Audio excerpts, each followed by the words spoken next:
Okay, so as you can see, I use my 48-inch 3/16 rod, and I've got this gap here, so I've got to use some of the extra rod that I bought to kind of cover that. It's really easy, it's not a big deal. If you're a good welder, you know that it's not hard to patch it in there. I'm not very good, I'm getting better as I go, but it is what it is. It's going to work. Okay, so I was talking about cutting that little patch piece. Here's my patch piece. Looks like it's going to fit really well. Maybe even a little bit too short, but I'm not worried about that because the weld will fill it in. What I did off camera is just make sure you grind off the burrs from cutting it. Make sure it's smooth on each ends so you don't have any problem fitting it in there. If it is a little too long when you're welding it in there, don't be worried. Just all you need to do is kind of bend it up a little bit, take your grinder to it, and kind of grind some off of it. Just grind it down to where you can pound it down.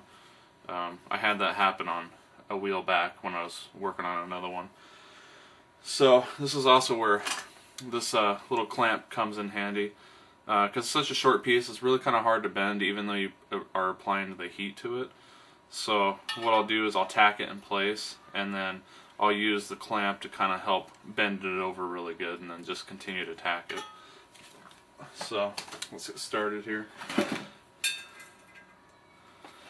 This, like I said, this is my most frustrating part about doing these wheels. Trying to hold this little tiny piece of metal with these welding gloves is pretty irritating, but I do get it done. So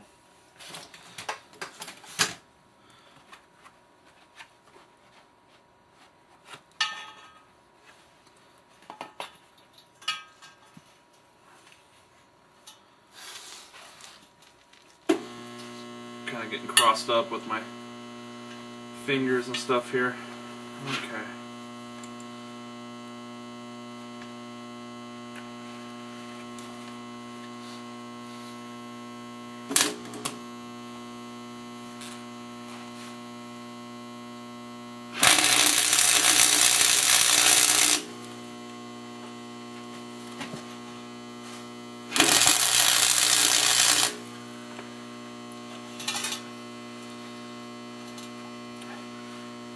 Yeah, see, mine doesn't quite, it's just barely too long.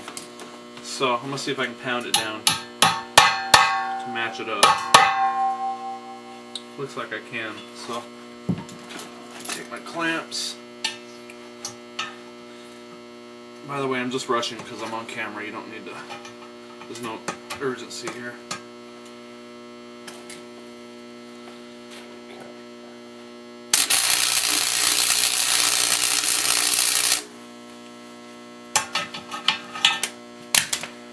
And then finally I've got the seam. On the other side, try to line them up.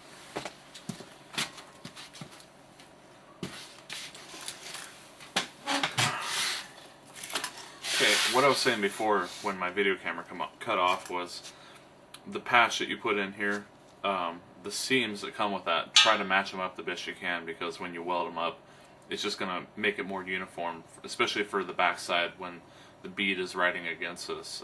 It won't be, basically they won't be, you know, kind of cockeyed where the bead's going to be getting all cut up because you didn't line them up very good. So just line them up the best you can, and then weld it together to try to basically join the seam with the other piece of metal rod there. So that's what I'm going to do now. I'm also going to start going through, and about every, I don't know, every 6 to 8 inches, something like that, I'm basically just going to bridge a gap between my spot welds here, and it's just going to be a reinforcement. I honestly think that the spot welds that I've put on here are good enough to really hold the bead back should I need it, but you know, I don't want to find out that it's not, so I'm just, for extra measure, that's what I'm going to do. I'm going to grab my welding glove I left over here.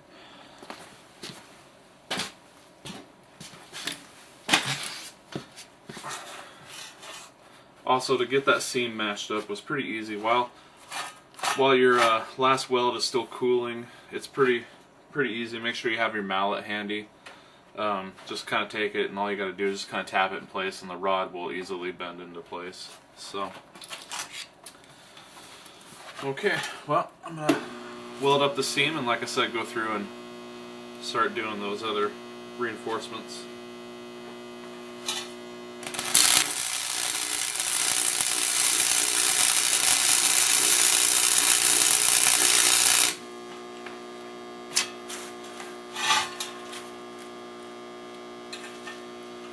That's it.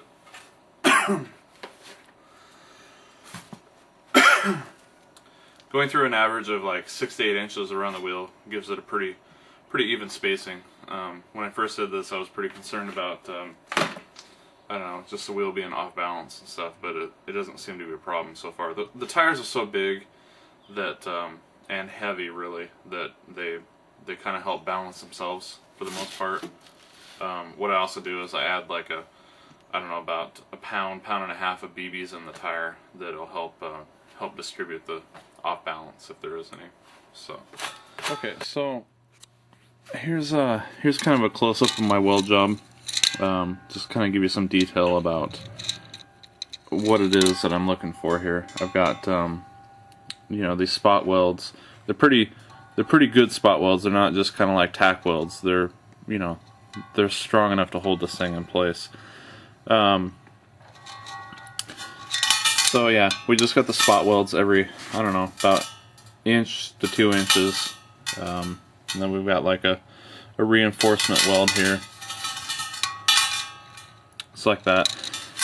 In the next step here, I'm going to go through and use a grinder to kind of grind down the welds really good and clean them up.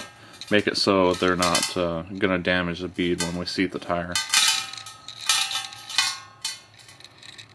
This is kind of a random time to do this, though, but I'll try to show you, if I can, what the 37-inch tire looks like on the Jeep. Like I said, these are the military tires. I got them brand new. Still got the little nipples on the tires. I will have to do some major fender trimming here.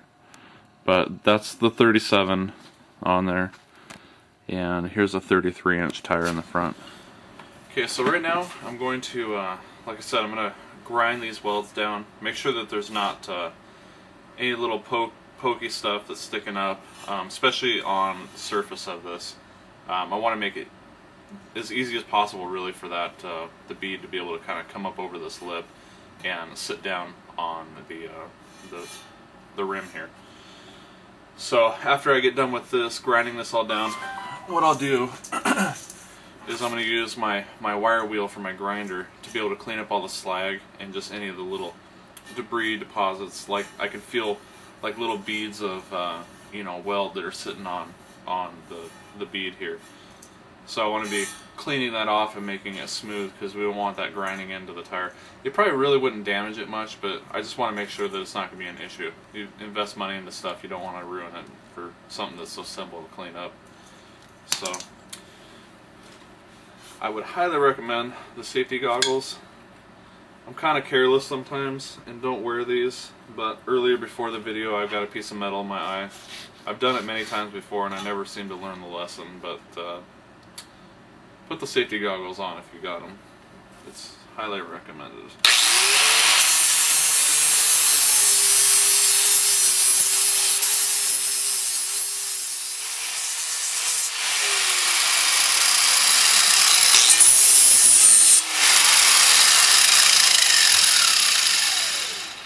So now see, this isn't perfect. When you touch it with your hand, it's not going to be absolutely perfect. It's the idea is just kind of make it so it's not sticking up. Like these ones have, your fingers hang up on them really hard. These ones have a pretty good smooth transition to it, so that's kind of what you're looking for. You don't have to grind it down completely, just kind of get the bulk of it off. So I'm just going to finish this up and then I'll show you the wire wheel.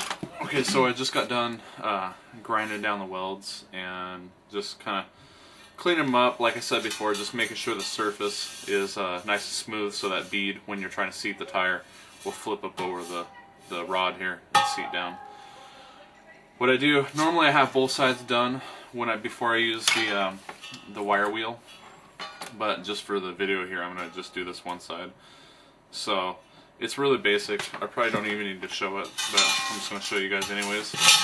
So all I gotta do here is just basically, actually I'm gonna flip the rim around. For me being right-handed, it's easy for me to just kind of basically drag the grinder across this bead here. What it does is it cleans up some of that weld splatter on the bead. So it's almost that easy. Just like that, just cleans it right up.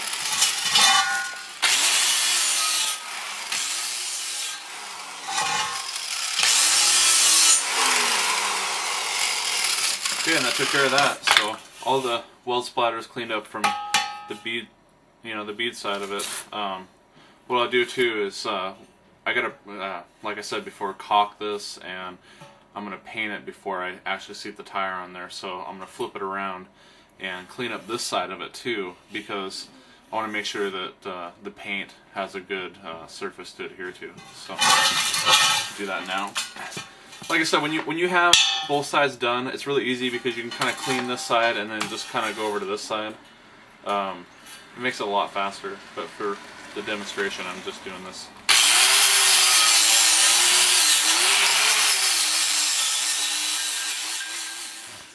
Okay, so this is the finished product for the rod being on the rim here. You can see that everything's kind of clean. The surfaces are really smooth, so it should be really easy for that bead to mount up. This really isn't that hard of a step to do. You just kind of, 5-10 minutes or something, just kind of got to do it. So, but you can see it's all cleaned up. At this stage, this is ready for caulking, and as soon as that dries, you can apply the spray paint. Actually, on the last one I did, I just spray painted it right after I put the caulking on. And the caulking that I used was just kind of like a tub and tile silicone caulk. Some people talked about using like maybe a what do you call it, liquid nails. I decided not to use that because liquid nails is really sticky. It's really sticky. So, and I was afraid it was kind of gonna clump up on the top of the surface here. When it dries, it can get kind of hard. So I didn't want it to interfere. Silicone is a softer product, and if any excess was on the lip here, then it would likely be broken off, or the tire would just graze right over the top of it. Also, you might note that I didn't fully weld these up. Some people when I've read about this online, some people have talked about just fully doing a weld here to fully seal it with a weld. For one, that seems really time consuming, and also this seems very sufficient for the use that I'm going to be using it for. The tire shouldn't be breaking this loose under any pressure. All I need to do is just make sure that I have this sealed up, so when I want to seal the tire, it's going to be able to hold pressure inside of here. It's going to be able to hold pressure inside of here and basically just pop the tire up over the top of this. And the last one that I did, it was really easy. So yeah, anyways, I'm going to finish the other side here of this rim, and then the next step will be to, like I said, silicone it and spray paint it, and we'll go from there.